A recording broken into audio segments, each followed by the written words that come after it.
How's it going?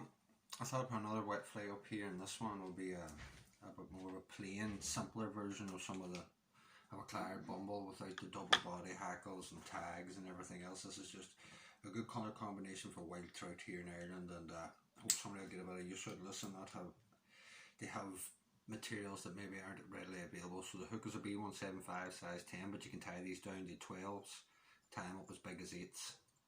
The thread I'm using is red UTC, but you can use black. I'm going to take this back now to my thread hangs between the point and the barb of the hook. The first thing you'll need now is a piece of natural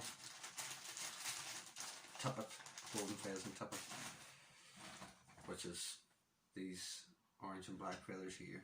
So pick yourself out one of those from the group, or from the bunch, or from the pack, whatever way you want to say it. Now this one, as you can see,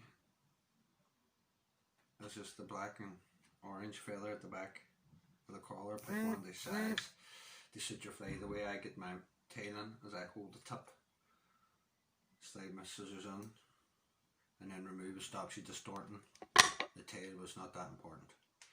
The next thing is to get the length of the tail. I like at the length of the body, so I measure it up, and once I have that point, I transfer that over to where the thread is hanging, and I put one loose turn, two loose turns, just to see how it's sitting, and check it for length. Make sure everything's on top. That looks good to me. Now we're going to tidy up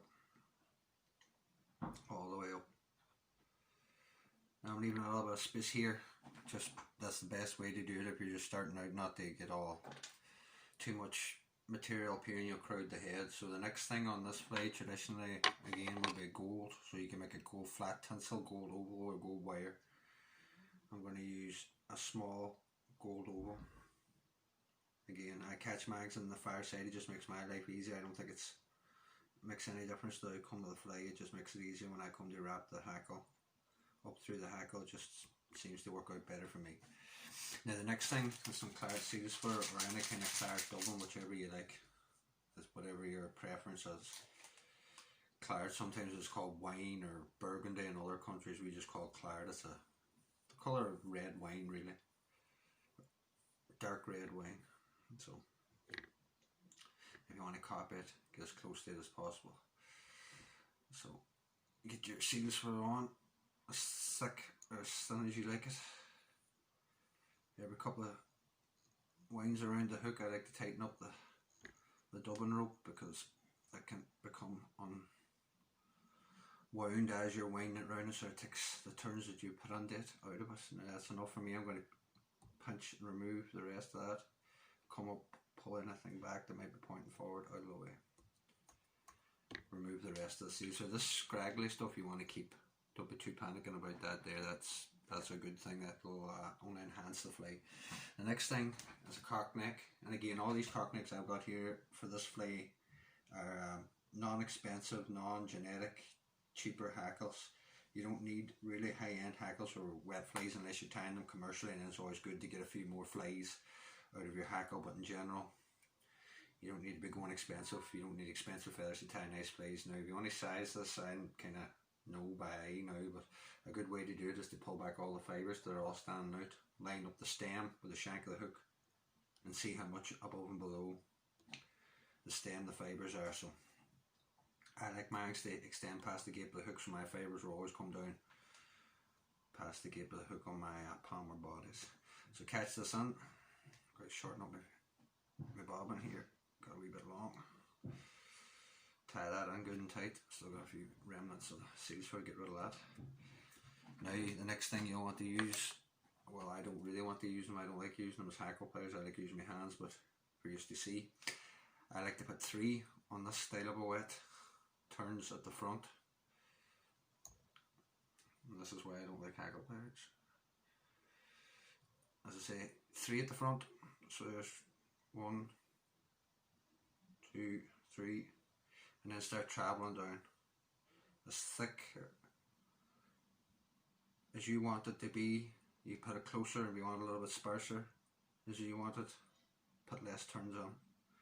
But I'm going to this feather, as I say, needs about 5 turns for me, so that's as much as I'm going to put on.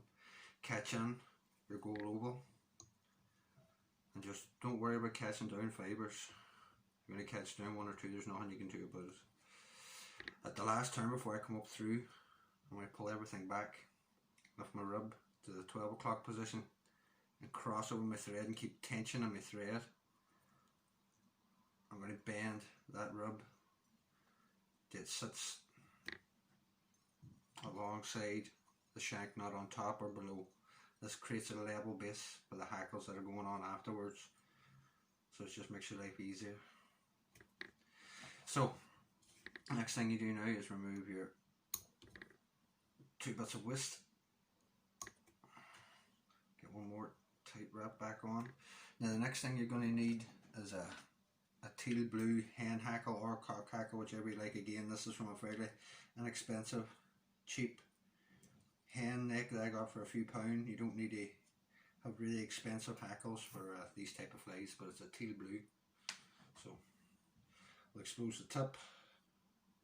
So I tie all my hen hackles and head hackles, and at the tip, not the base, opposite to my palmered hackles. Expose the tip, cut off the bit that you don't need, because you don't need to go right to the very end. Catch that in. With one turn, pull everything back. Now I'm going to come up to the eye now and tidy up everything. I want a good bit of blue on here, so I've left the right bit of space to put a good few turns on. So now attach your hackle pliers again. You have to stand to 12 o'clock. I like to give it a wee swipe back and an upward direction, so to separate all the fibres. If you can get your first turn on without too many pointing forward, the rest should just lie in nice. So once it gets to the 6 o'clock position, stroke back everything. Lift to the 12 o'clock position, release the fibres, stroke back everything, pinch the fibres. As that stem's coming around, let them slip through your finger. This will double them over. And then you just keep continuing with that same idea. Do you get the length and the amount of fibre that you want to see on the fly? I'm just going to use up this feather.